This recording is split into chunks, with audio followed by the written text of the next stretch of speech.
चूहे की कहानी। एक जंगल में एक शेर रहता था। वो जंगल का बादशाह था और सब जानवर उससे डरते थे। एक दिन एक चूहा खेलते खेलते शेर के गार में पहुंच गया। शेर इस वक्त गहरी नींद में था।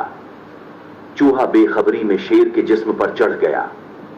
अचानक शेर जाग गया और चूहे को पकड़ लिया। शेर गुस्से में बोला, तुम्हें मेरी नींद खराब करने की जरात कैसे हुई? चूहा डर कर बोला, मेहरबानी करके मुझे छोड़ दें। मैं छोटा सा चूहा हूं और आप बड़े बादशाह हैं। अगर आप मुझे छोड़ देंगे तो मैं एक दिन आपकी मदद करूंगा।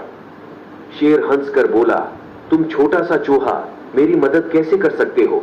लेकिन तुम्हारी बातों से मुझे खुशी हुई है। जाओ, मैं तुम्हें छोड़ता हूं। कुछ दिनों बाद शेर जंगल में शिकार करते हुए एक जाल में फंस गया। शेर ने जाल से निकलने की बहुत कोशिश की मगर नाकाम रहा। वो जोर जोर से दहाड़ने लगा। चूहा शेर की दहाड़ सुनकर वहां पहुंचा। उसने शेर को जाल में फंसे देखा तो फौरन अपने तेज दांतों से जाल को कुतरने लगा।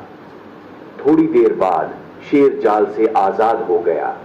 शेर ने चूहे का शुक्रिया अदा किया और कहा, तुमने सच में मेरी मदद की है। मैं तुम्हारी मेहरबानी कभी नहीं भूलूंगा। चूहा मुस्कुराकर बोला, दोस्ती और मदद के लिए ताकत या बड़ा होना जरूरी नहीं, नेक नीति और दिल से मदद करनी चाहिए।